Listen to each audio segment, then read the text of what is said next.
Hey, what's going on, CNFers? This is the Creative Nonfiction Podcast, and I am your host, Brendan O'Mara. You know who was one of my favorite baseball players growing up? Fred McGriff.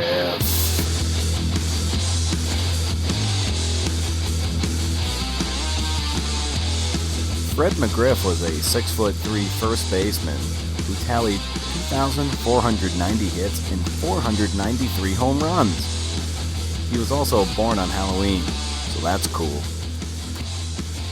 Anyway, I think I'm out of riff jokes. I think that's the last one I have in the chamber. So, like I said, anyway, this week on the Creative Nonfiction Podcast, I lassoed DInty W, who is a teacher, editor, founder of Brevity Magazine, and whose latest book, The Story Cure, a book doctor's pain-free guide to finishing your novel or memoir, published by 10 Speed Press, is out. Retails for $14.99. Go buy it. I get no kickback, so take that. Maybe the biggest takeaway from this episode is DInty's attitude when receiving feedback and the gift of writing many, many drafts. But I'll let you be the judge. There's just so much wisdom packed into this episode that I'm just eager for you to get to it. So lastly, need reviews. We're starting to gain a little bit of momentum, but reviews would be killer. Would you be so kind as to review the podcast on iTunes or anywhere else? But yeah, iTunes is sort of the big one. Share this episode with a friend and or subscribe. Hey, thanks for listening. Enjoy this interview with DInty W, episode 49. You're the director of the creative writing program at Ohio University. You founded Brevity. You've written a dozen books. How do you do all that? How do you manage, and how do you structure your life so you can be that sort of productive across so many different sort of subgenres, all within the writing community? Yeah, well, thank you for putting such a positive spin on it. There are people who might say I work too much. I'm a little bit too work focused. I mean, it is a matter of priorities. I get up in the morning and, my job is as writer, editor, teacher, depending on which one is most pressing. But I don't spend a lot of time lingering over breakfast. I get right to work. I almost always eat lunch at my desk.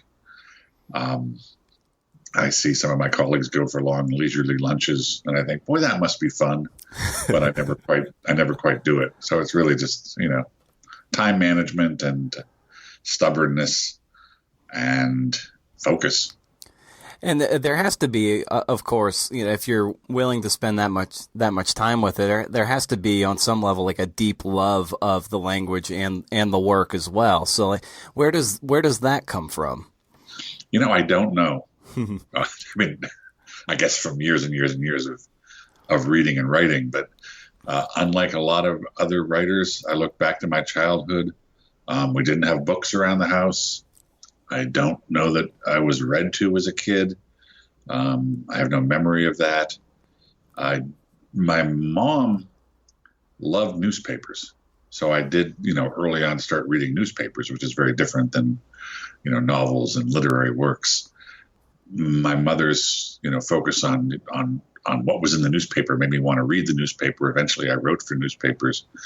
How I got from there to the kind of writing I do now, or writing books that focus on literary writing, I don't really know. It just seemed to be, I fell in love with language somewhere along the way and thought, boy, these moving words around in a sentence, every time you move them, the sentence changed a little bit. And that, some people get bored by that. I was just fascinated, and I still am. I was, revising for about 2 hours this morning, revising a 4,000 word article I'm working on. And I just got lost in it. It's like, man, I just changed that one word and this paragraph is so much better. Or I just moved that sentence up 2 paragraphs and the thing suddenly makes much more sense. I get excited about that. Yeah, you allude to that in the Story Cure too, that like once you're able to get the clay down and that, the revision part and the shaping of all those words is a big, you get a big charge out of that. And I think maybe a good chunk of that book is getting writers to that point so that they can enjoy that revision process, that you've done a good chunk of that first work, but now it's time to start shaping it for someone other than yourself. So like, what about your sort of writerly constitution really appeals to that revision process versus maybe the generative process? Good question. I hate the blank page, because it's like, what am I going to put down here? How am I ever going to come up with anything coherent and interesting? I think one of the strengths, I'm going to count this as a strength. I don't mind the fact that my early drafts and my second drafts and my third drafts and my fourth drafts are clearly lousy. When I go in and find horrible sentences and horrible paragraphs, I don't think, oh God, I hate myself, I'm a bad writer. I think, you know what? I can actually fix this. This is one of those few times in life where you get a second chance. So the idea that I have an editor coming back at me and saying, no, this just isn't very good enough, you've got to work on it harder. Or as I get older and more experience as a writer, to have the editor in my brain say, this just isn't good enough. This is just really kind of flat. You need to work on it harder. That doesn't hurt my feelings. It makes me kind of excited to get back in there and start moving words and paragraphs and sentences around again. So that's what I mean about ego. It's like my feelings don't get hurt if something's not working quite yet. In fact, I expect that. When I point it out to myself, or an outside reader or editor points it out to me, I don't curl up into a little ball. I go, yeah, cool. Okay, let me see what I can do. Right. And how long do you think it took you to reach that point of? It takes a certain degree of confidence to say, like, I'm my worth isn't tied to these early drafts, and to then be able to see it for what it is, and then be able to work through and revise and not have your ego attached to the, as Anne Lamott might say, the shitty first drafts. Yeah. So, how long did it take you to sort of develop that muscle? Another odd answer is I think I had it at the beginning. I'm very insecure about many, many things. If you have 3 hours, I could start listing them right now. But this particular insecurity, it's like, I remember, from the first fiction workshop I ever took, short story writing, I brought my lovely, wonderful, what I thought was finished, delightfully funny story in, and the professor, David Bradley, just took it apart piece by piece by piece, and referred to it in very unflattering, profane terms, and found flaws in every sentence and inconsistencies of character on every page, and ultimately it was a gigantic cliche of a story. And I was like, man, that is so cool. Look at what he did. He really understood, what's going on there and how to fix it. And I got really excited. And I mean, he was a very formative part of my writing process. I not only wanted to fix the story that he had pointed out in a 45-minute diatribe was, failing at every category. But I remember leaving.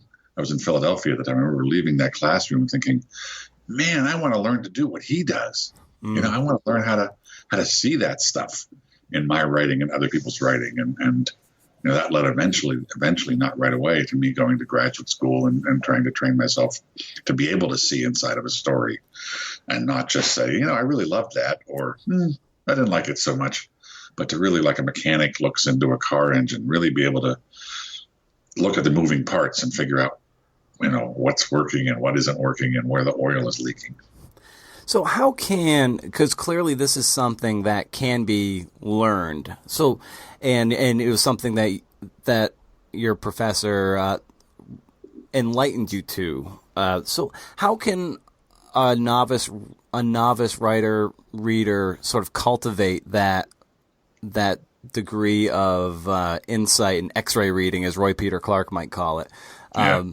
How can that be learned, even if you're a step above a novice, to be a better reader, which ultimately makes you a better writer? Practice. Not the first one to ever say this, but if I'm reading somebody else's work, I mean, even people I worship like Joan Didion, sometimes I read for pleasure, but I've trained myself to read, to read like a mechanic. It's like, okay, this is so good. That paragraph was so powerful. I stop, I go back, I look at it and say, no, why? What is it she did? It's often what's left out. It's that she, in this case, Joan Didion, gives you just enough that you and you, the reader, are putting things together in your head, and little fireworks are going off in the back of your brain. She's leading you right up to it and then letting you realize it, rather than, hitting the reader over the head, telling you, over explaining, which sort of kills the moment. Yeah. So I and I read other people's work, masters, or, I'm a professor, so I read some students who haven't quite mastered how a sentence works yet. I stop and think, why? What is broken here? Or why is this such a good sentence? What is this doing that makes me smile or stiffens my spine as I read? And eventually I learned to do that with my own work. It's like I'm not reading it as like, well, is it good enough? Do I like myself? Do I suck? Am I a writer?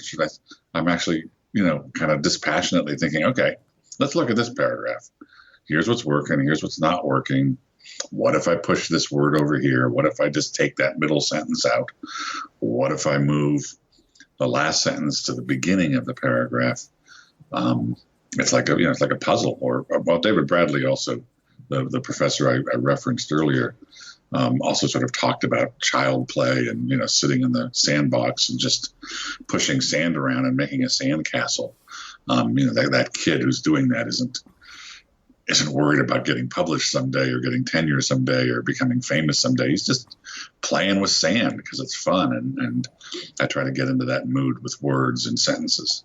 Yeah, I try to talk about that a lot with people, about maintaining a degree of play and fun with in the process of writing, because there's this stigma that you should be this tortured writer and this tortured artist, but like in reality, it's if you're having fun and just playing with the magic of these words and the magic of the language, fact is, like, it's going to be a great experience for the reader. And sure, there is going to be some tough subject matter to wrap your head around. It's not all going to be, a frolic in the field of flowers, but it's really, yeah, imagine that.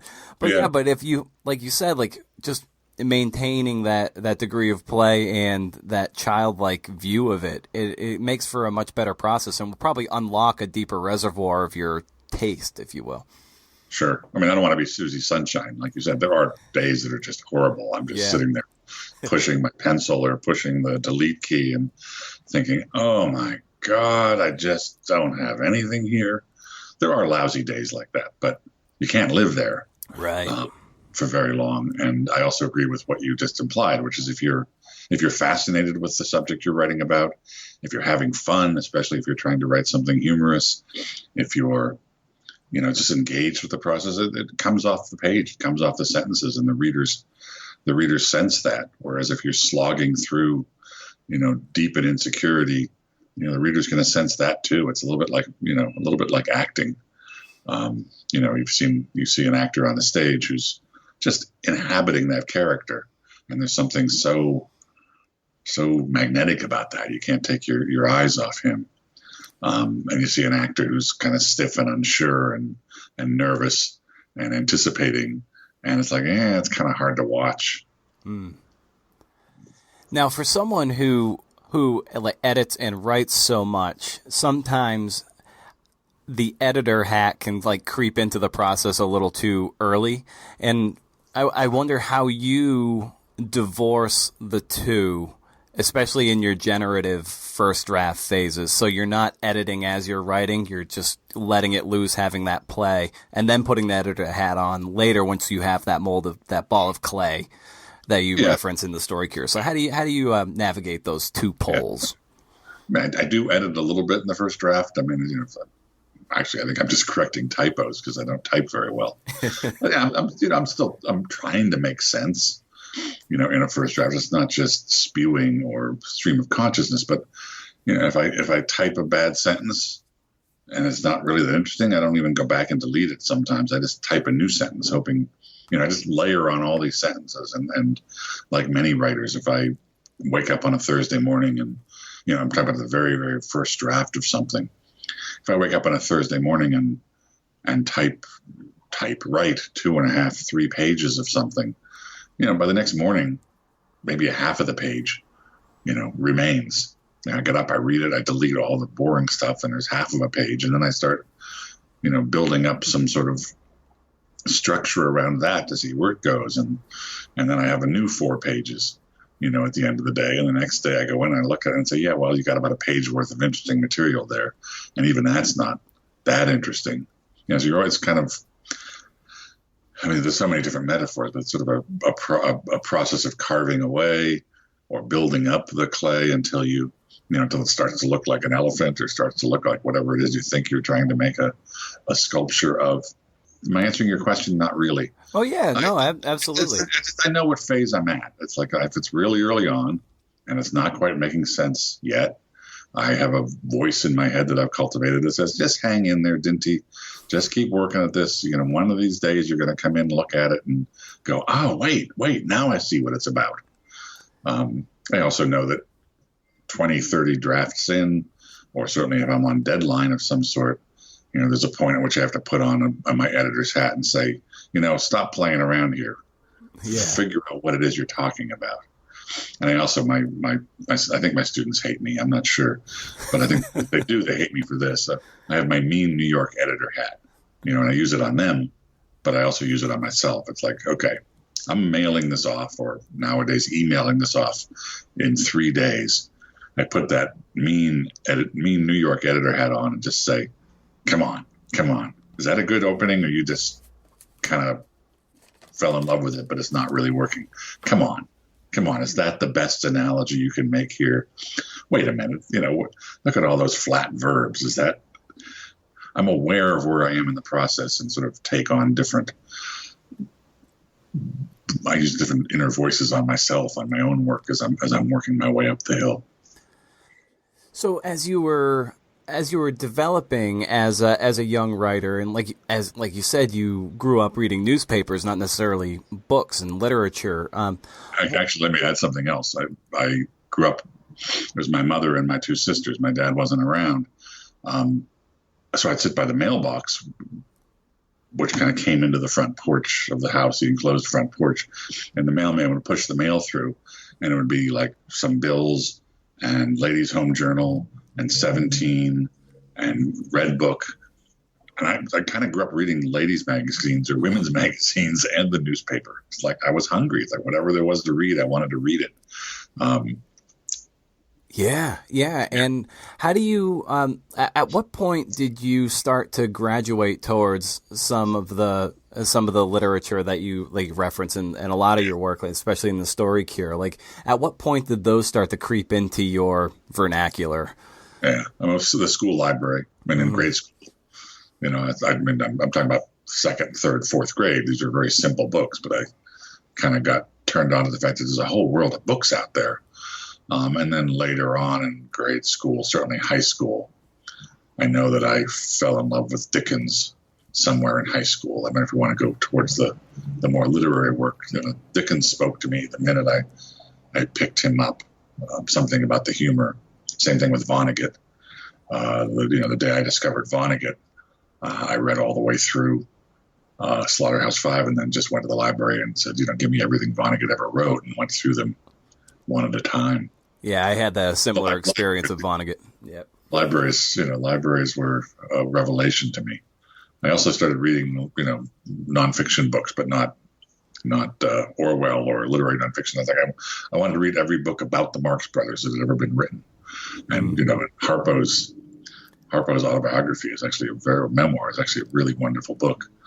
Because I wanted to read every book on W.C. Fields ever written. And I wanted to read every book about aquarium fish.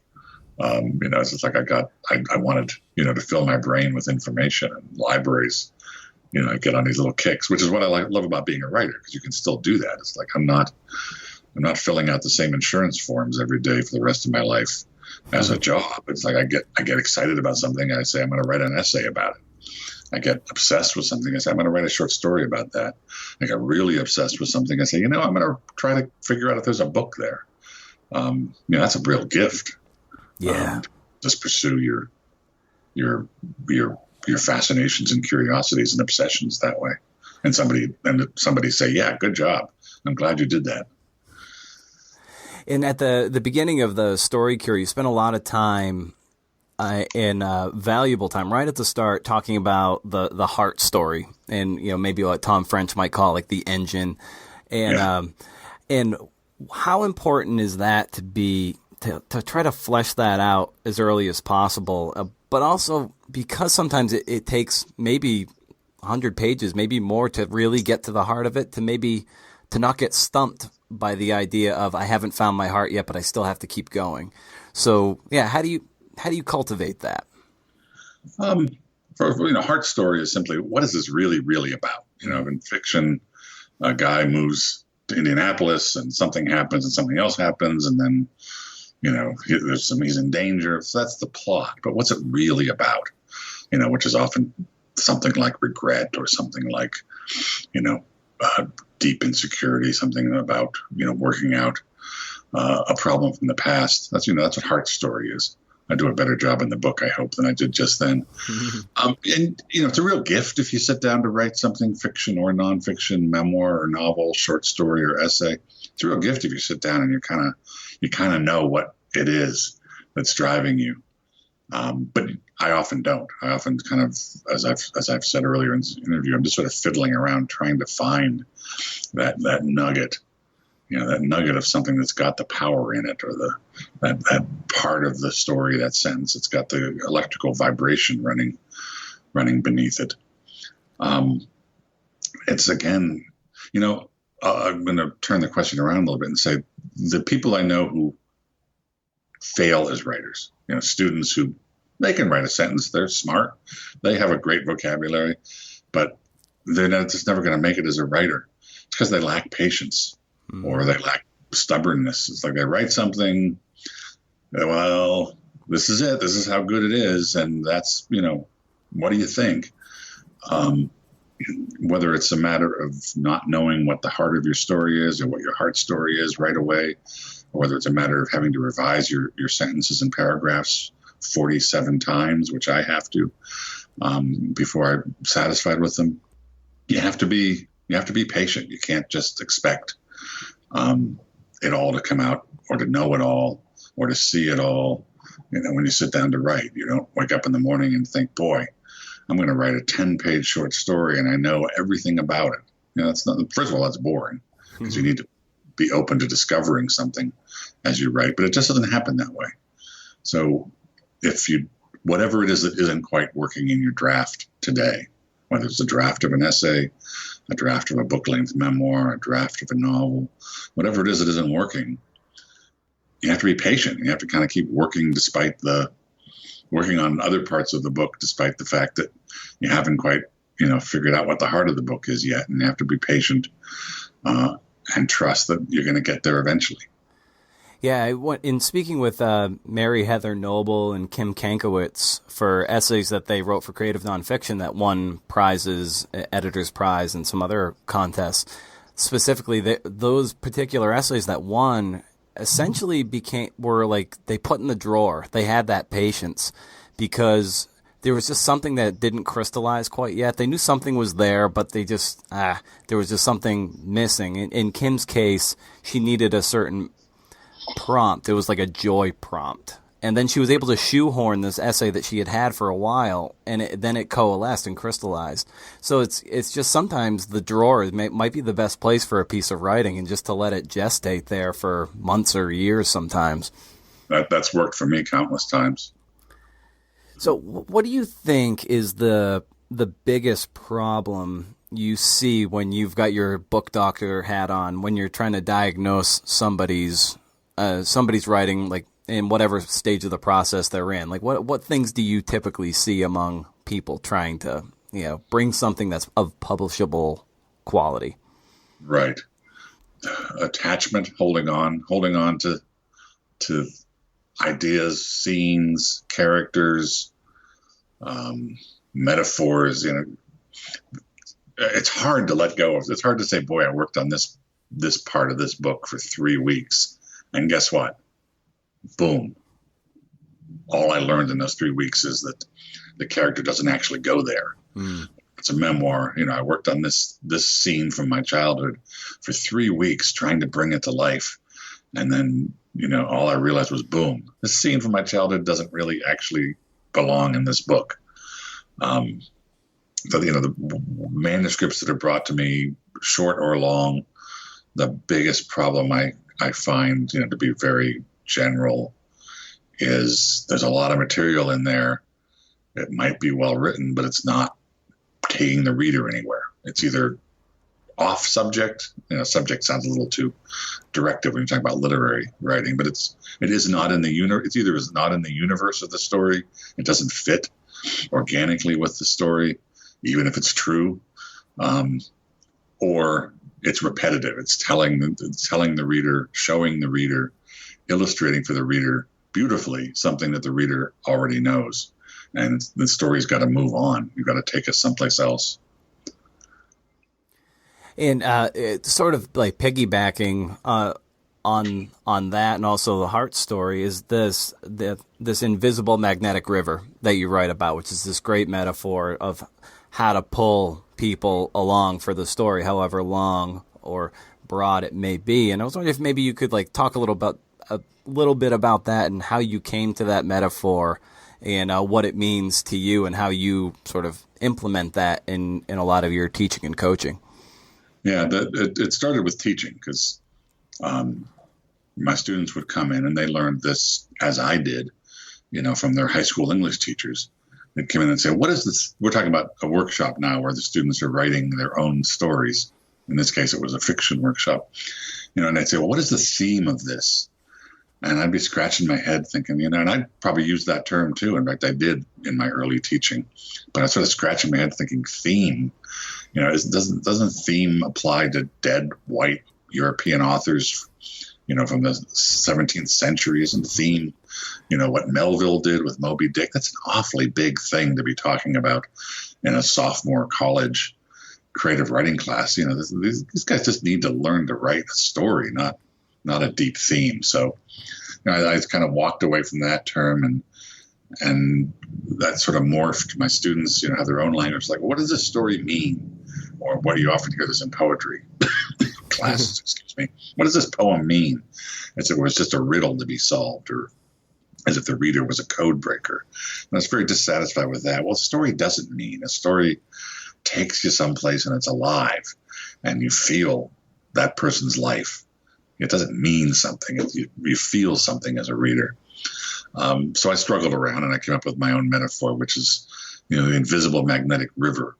That's what holds a story together. That's what all the parts of a story, fiction or nonfiction, have to attach to, this invisible magnetic river somehow. Not a theme and not a meaning. And certainly not a moral, which is, only useful in religion class. But an invisible magnetic river of emotion. So it's invisible.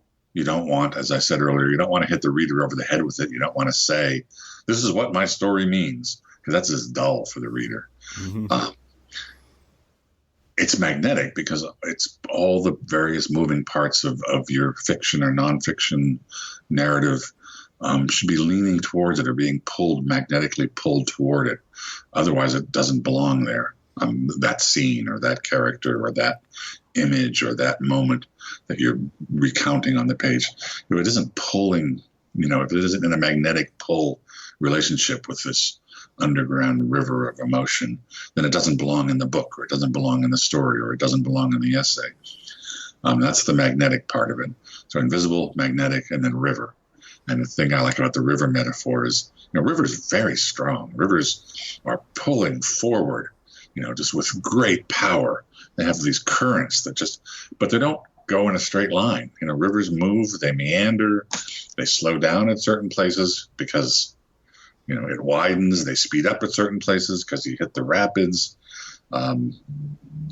So in terms of storytelling, I want the story always to be moving forward, but it's not like you're on a train and every single track, is absolutely straight, locked in from beginning to end. I like the meandering sense of a river when I'm on a river. When I'm actually on a river in a canoe, I like the meandering sense of a river.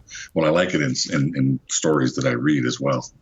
As long as it's moving forward, the river doesn't ever stop and just go sideways for no good reason. It's always moving forward. Yeah, and I think the physicist, I think his name, he came up with Bernoulli's principle or something, and it's basically like when you constrict something, it will speed up, and if you widen it, it kind of slows down. So it's kind of like putting your thumb over the hose, and it starts spraying out. So it's like with the river metaphor, the more you narrow its focus, like the pace picks up. So like you can just keep going with that, and it's such a great thing to play with in terms of like visualizing where your story is going. So it's like you've really hit upon a really, really sort of resonant note there by using that as the metaphor, I think. Oh, thank you. I'm pleased to hear that. Yeah, and like you reference on like Tobias Wolff and This Boy's Life and Cheryl Strayed and how their stories on the surface seem about just this hike on the Pacific Crest Trail or just growing up in a sort of a very turbulent family, but it's ultimately it has to connect on a different level, and it's because it's not, if it's done well, Cheryl Strayed's story it's not hers anymore. The reader overlays their experience. So like as a writer, how do you think you can balance the writing of a story for yourself and then ultimately have an end product where the reader is in mind too? Because there's kind of that balancing act. I'm very reader focused. I'm very much aware at every stage, even though, at beginning stages, early drafts, I'm writing bad sentences and giving myself permission to write bad sentences and writing paragraphs that go nowhere and giving myself permission to do that because that's part of the exploring process, trying to find what this is really about or where the words are that are going to bring this to life. But even at that stage, I'm aware that, this is going to have to interest somebody somewhere other than me. Just because, I write a lot of memoir, a lot of nonfiction. Just because it happened to me, which inherently makes it interesting to me because it's my life, doesn't mean anybody else is going to be interested. Right. So I'm very hyper aware of the audience. And as I get into the middle drafts and as I'm moving towards, this thing's going to be done in a few weeks. If I just, keep working on it, I get really aware that there is an audience. Somebody's going to have to read this. How am I going to keep that audience awake? What possible value is Brendan going to get by spending a half an hour of his time reading this? It's a conscious process. It becomes more and more conscious the further along I am or the closer I feel like I am to the finish line. But I read it out loud to myself and think, okay, where is Brendan or where is my imaginary reader getting bored here? What's on this page that makes him want to read the next page? What is my reader learning here? And even more importantly, what is my reader becoming curious about here, so that when she gets 4 or 5 pages further in and she starts to get the answer to her questions, there's that pleasurable moment of what a lot of writing does, which is raises questions in the reader's mind and then slowly begins to answer them or bring the reader towards an answer. So I'm struggling to, it's almost like conducting an orchestra. And when I get at that stage, it's like I'm really thinking about what the experience is for the reader at each paragraph and where I'm going to lose the reader out of pure boredom or confusion, or the reader just doesn't care. So what? And how do I make that not happen? How do I give the reader, and there's various ways to do this. It could be simply suspense. It could be just a fascinating character or the world you're bringing to life on the page is alive enough that the reader's enjoying being there. Sometimes it's simply the pleasure of language, the way something is told. There's not just one way to keep the reader on the page, or if there was, we'd all write murder mysteries. But there's got to be something, and I'm very audience aware and hyper audience aware as I get near what I think is the final 2 or 3 drafts or something. In the book, you also you sort of allude to how some a lot of your students, they have this. There's a phase in their process where all they're doing is like talking about this book that they have in their head. So a lot of people, they've got this perfect vision in their head, but then ultimately you got to sit down and get real acquainted with how ugly the process is. And so I wonder, like, how do you get those people from the talk about phase to putting them in the chair and getting them to sort of divorce the perfect vision in their head and get some work done and get the work done? How do you get there? I don't always. I mean, that's, and I can't do it for them. I mean, I talk to them about it. I think there's a lot of power in writers like you and me and other writers much more accomplished, just saying to younger writers, guess what? It's a slog. Guess what? It's hard. Guess what? This isn't my first draft. This is my 43rd draft. It's written that's very deliberately constructed to sound fresh, as if it were a first draft, but it doesn't happen that way. So there's a little bit of psychological coaching, or just being a friend to younger writers, and the younger writers could be older than me, but by younger I mean newer to the process. A certain amount of just saying, guess what? All those insecurities you have, Stephen King has them too. I have them too. Joan Didion has them. You know what? All those deep concerns you have that you might fail, yeah, you might, but so what? And you throw it away and you start another project. I think just sort of helping people work through the bad inner voices, the insecurities, the fear of failure, and giving them permission, or encouraging them to give themselves permission to not be a genius. I've read writers who sit down and they write something and they look at it and go, well, I'm not a genius, so I guess I won't ever do this again. I'm not a genius. I'm a guy who works real hard at my writing, and I've been lucky to have some editors who publish what I write. So how do I get people to stop talking about the writing and actually do it?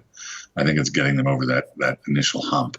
And then some of them do it, and I'm amazed, what they show me a week later, or I run into them at a conference 5 years later, and man, they've really taught themselves to become much more powerful and dedicated writers than they were when I first met them. And then sometimes, people sit down and get started and say, this is too hard, and they stop. And I can't fix that for them. Right. Maybe they weren't, maybe they were meant to do something else. That's fine, by the way. You don't have to be a writer. If you try to write something and then you give up halfway through, that doesn't make you a failure as a human being. It might mean you're a failure as a writer, but it might just mean you're a failure on that particular project, and you're going to find another project 6 months later. But it doesn't make you a failure as a human being. It's just writing. It's not your self-worth that's on the line here. Though a lot of people think it is, especially if they're writing personal stories. If they're writing a novel that's very much based on their family or their life or their marriage, or they're writing a memoir that by definition is very personal and based on their own experience, they do sometimes feel like their whole purpose as a human being on this planet is on the line. And it's not. You're trying to write a book, and a book's really hard, and all we're going to determine at the end of a year is whether you were able to write a good first draft of that book. We're not going to determine whether you're a successful human being or not. Be good to your family. That defines a successful human being. Right. I think you made an important note in that. You're like, I might be on draft 43, and I think that in itself is very enlightening to someone who thinks that it has to be good even after 2 or 3 passes. Right. You rarely ever hear anyone talk about like double-digit drafts or double-digit pass-throughs of something. And I know that's for the things I've written. I mean, I'm in the several dozens of rereads all through beginning to end, trying to move this, that, and the other, prune big limbs, small limbs, this, that, and the other.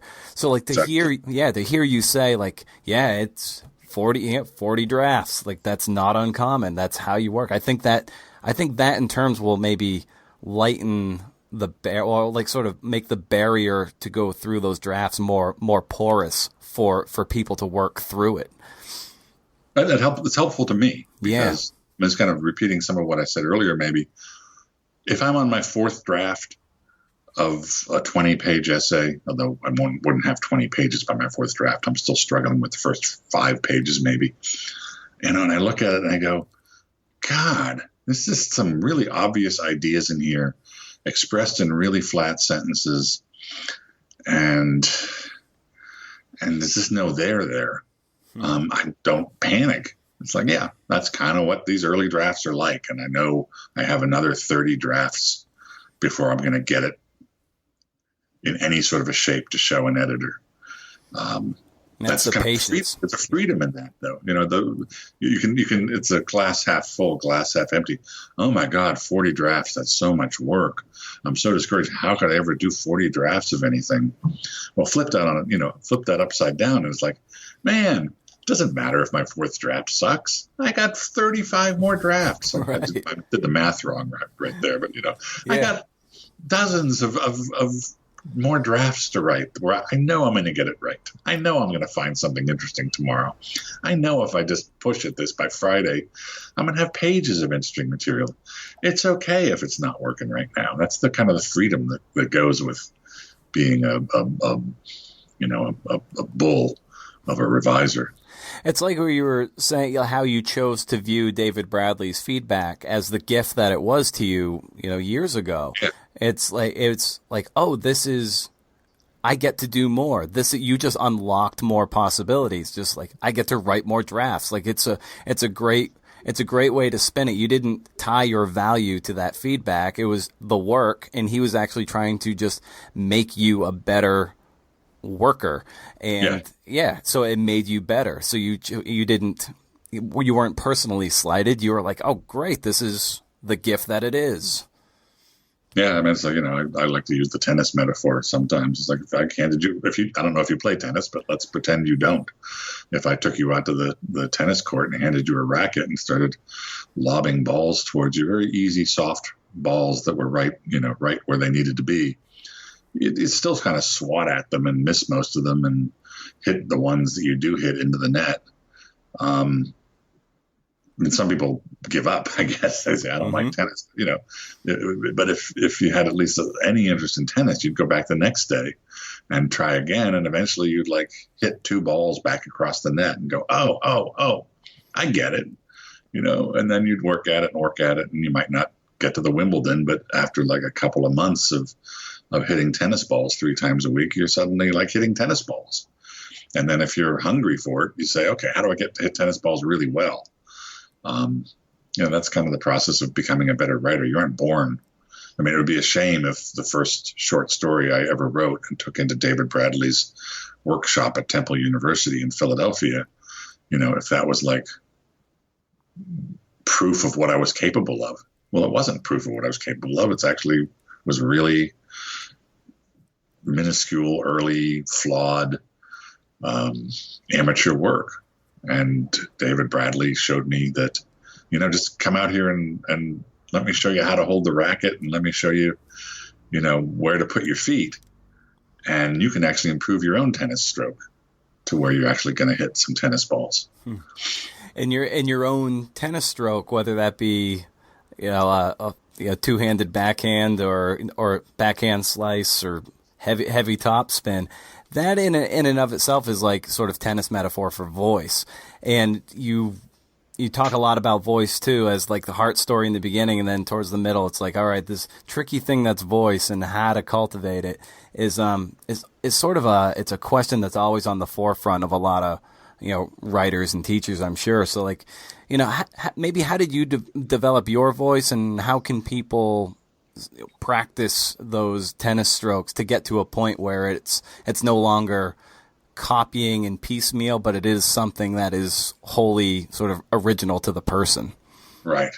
Well, first of all, a voice doesn't have to be wholly original to the person. I mean, some of us do sound alike. Some people, some tennis players, you watch them and say, man, that Andre Agassi, that his game is so different than anybody else's game. But you watch a lot of tennis players, and they look like they're doing some of the same things. Yeah, especially true for golf. Yeah. So, boy, my goodness, yes. They're like robots. Yeah. To the guys at the top of their game and the ladies. Let's get off sports for a minute. Voice is really hard to talk about and teach. I don't want to be one of those teachers who says, well, you'll know it when you see it. That's a very unsatisfying answer. I'll begin by talking about myself while I panic in the background trying to think if I can say something smart about how I teach this to other people. I acquired my own voice by sort of returning to it. Like many, many writers, when I started writing serious work, with a serious tone, I didn't sound like myself. I kept trying to sound like somebody else. I tried to sound more authoritative than I am. I tried to sound more learned than I am. I tried to sound more literary than I am. And eventually I just sort of said, Dinty, you got a way of telling stories when you're talking to your friends. Maybe that's the way you should tell stories when you're talking to the page. It's a little bit of a conceit. You obviously, when I'm talking to my friends, I'm interrupting myself and umming and awing and rambling around in a way that my friends just stick around because they're my friends or because I'm buying the beer.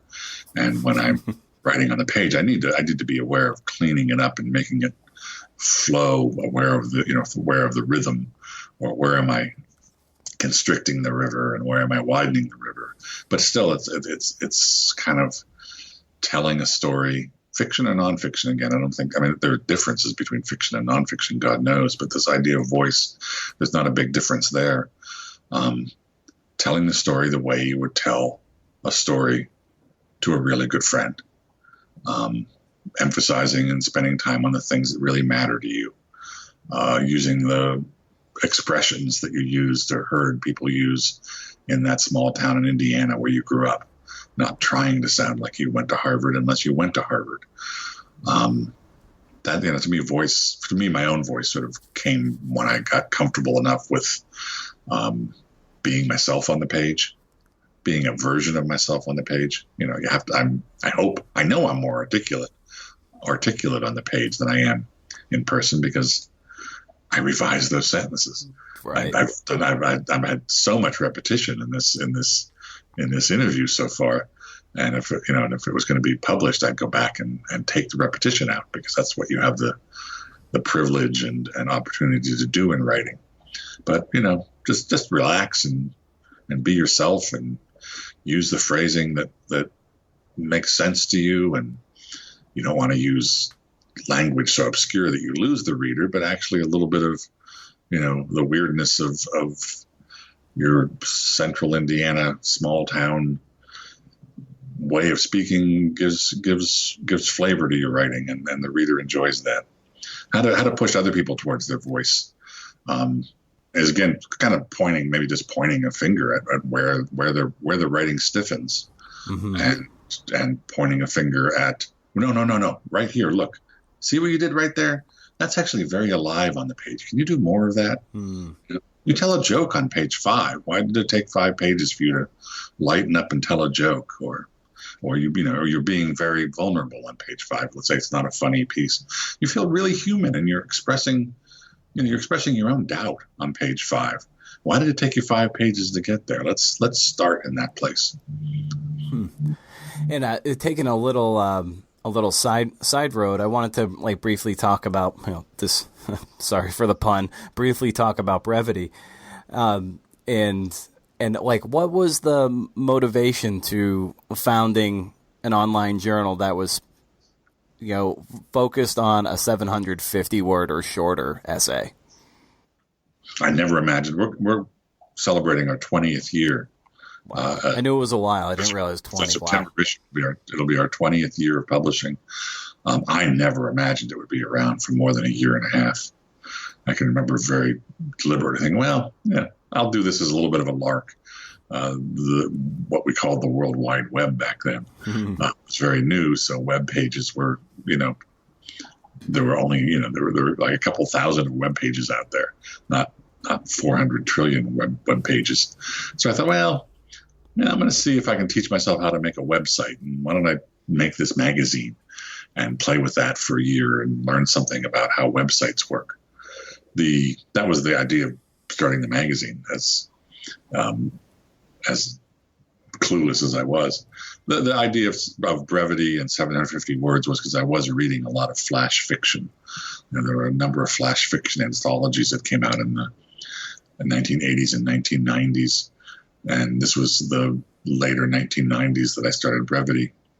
And I was inspired by all the energy behind flash fiction, 1,000-word stories or 500-word stories or 750-word stories. So I thought, well, maybe we could do this with nonfiction too. I wonder how that would work. And doesn't it make sense for an online journal to have short pieces, because nobody's going to want to read a 16-page story on a computer screen. So those ideas kind of came together imperfectly. I certainly didn't have a master plan. I certainly didn't, see into the future that it would become a magazine that people talked about and had so many readers, an international audience, and have all the good things that have happened since. Yeah, the boundary of it is part of its appeal. Like, can you probably a lot of us have 1,000, 1,500 word, 2,000 word essays just in the drawer kicking around, and it's like, well, that 750 words is like some of the best editor you can have. It's like, how can I squeeze out this stuff and fit it into that form without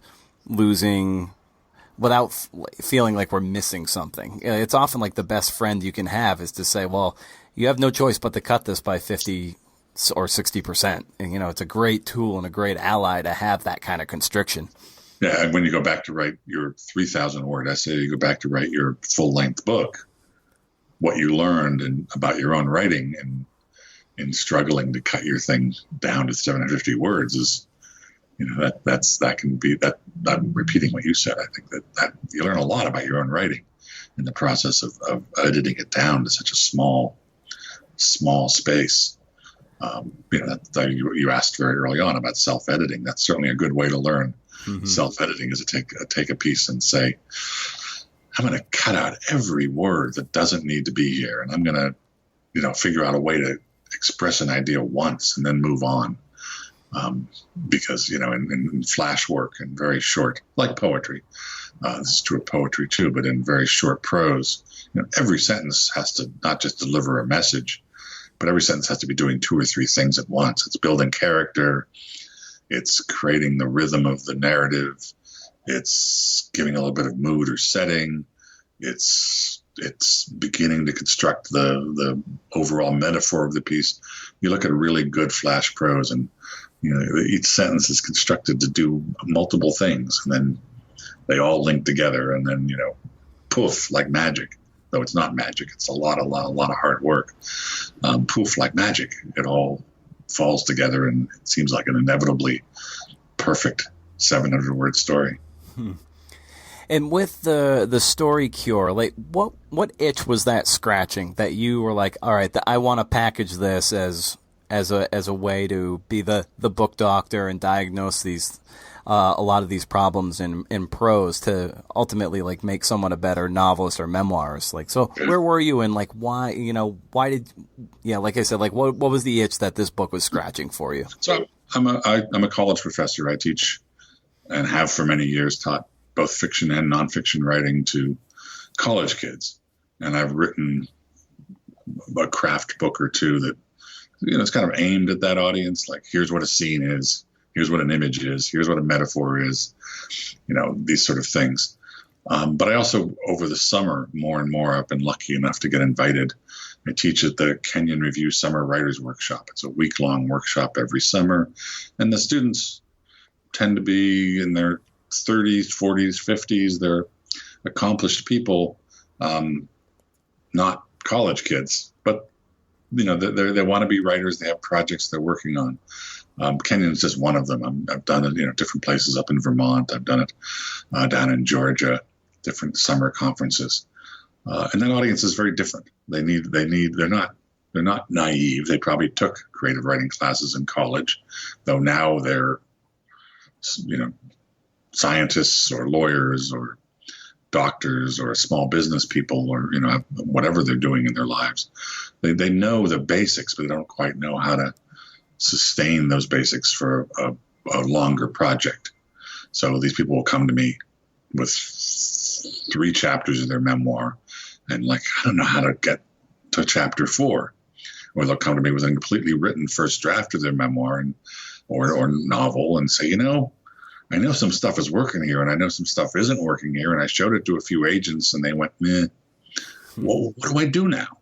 So I kind of took the many summers of teaching in these various workshops where people were in the middle of book projects, but didn't quite know how to get from where they were to the next major step of the process.